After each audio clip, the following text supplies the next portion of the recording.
Deep in the heart of an untouched jungle lies a treasure that no one dares to touch. They say those who find it never return the same. What secrets hide beneath the gold? And what unspeakable horror waits for the next explorer brave, or foolish, enough to open it? Stay with me, because what you are about to witness will change the way you see treasure forever. The lost treasure. The jungle pressed close from every side.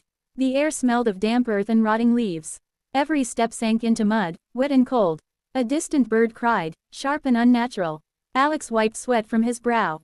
The map in his hands shook slightly. Something about this place felt wrong, yet thrilling.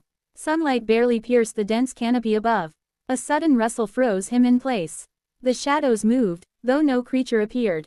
Heart pounding, he took another step. A sharp stench of decay hit his nose. The ground beneath him gave way. He tumbled into darkness, surrounded by cold stone walls. The air tasted metallic, thick and heavy. A faint glimmer caught his eye in the blackness. He crawled forward, each movement echoing loudly. The walls seemed to close in, suffocating.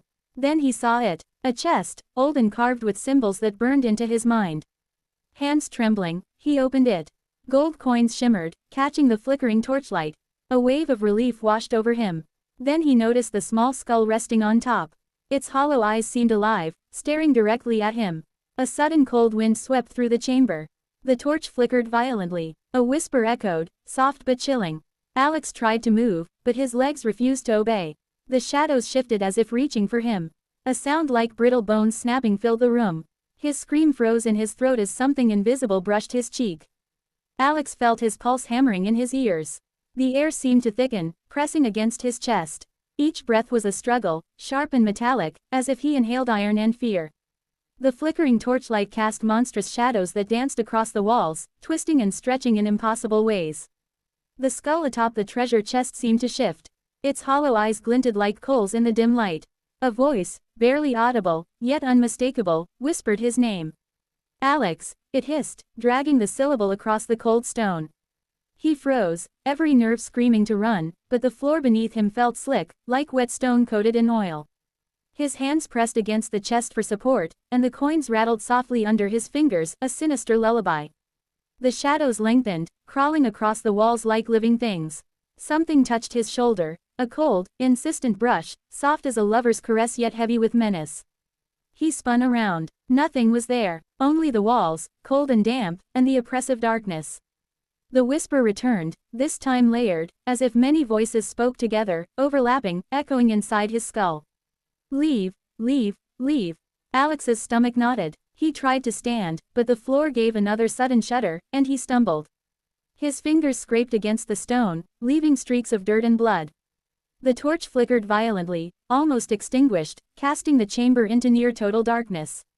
Then a sound came from the corner, soft at first, then louder, a dragging, scraping sound. His mind raced. He wanted to scream, to run, to abandon the treasure. But some part of him, darker and more stubborn, compelled him forward. He inched toward the corner. The dragging sound grew closer. It was accompanied by a wet, slurping noise, like something breathing and moving in the darkness. Alex could see nothing. The torch trembled in his hand, casting brief flashes of grotesque shapes on the walls. Something moved in the shadows, slender, impossibly fast, and then gone. A cold hand gripped his ankle. He yelped, struggling, kicking, heart hammering, but the pressure tightened. He stumbled backward into the chest. Coins spilled, rolling across the stone floor. The skull tilted, almost imperceptibly, and the whisper grew louder. Stay, forever. A sudden chill swept the chamber. Frost formed on his skin, despite the humid heat of the jungle outside. The air tasted sour and metallic, like blood mixed with decay. The walls seemed to breathe, expanding and contracting, closing the space around him. Alex tried to turn, to flee, but the shadows rose from the corners, twisting into figures with hollow faces and impossibly long limbs. He screamed. The figures advanced silently, gliding over the floor as if it were water. Their hollow eyes bored into him, burning with hunger and malice. One reached out a skeletal hand, brushing his chest. Pain shot through him, sharp, sudden, and then a hollow emptiness. His vision blurred. The chest rattled violently. Coins lifted into the air, spinning in slow, impossible arcs. The skull fell forward, rolling across the stone, and its jaw opened with a sharp, hollow clatter. The whispering became a chorus, a cacophony of voices layered upon each other, screaming in unison. Alex staggered backward, heart racing, body trembling, trying to find an exit. Something scraped along the ceiling above him, a long, low, grinding sound, like stone tearing itself apart. Dust fell, stinging his eyes. The chamber seemed to stretch, walls bending outward, then snapping back like a bowstring. The shadows leapt, they clung to him, cold and suffocating, wrapping around his limbs. He felt himself lifted, pulled toward the chest by unseen hands. The coins spun faster, the flickering torchlight casting dizzying reflections. The skull floated in midair, grinning, its hollow eyes glowing like coals in a dark furnace. Alex screamed, the sound swallowed by the chamber as if the air itself devoured it. The voices grew louder, chanting in a language older than time, each syllable vibrating in his bones. Pain, fear, and something deeper, something like memory itself being unmade, ripped through him. The shadows fused into a single, towering figure.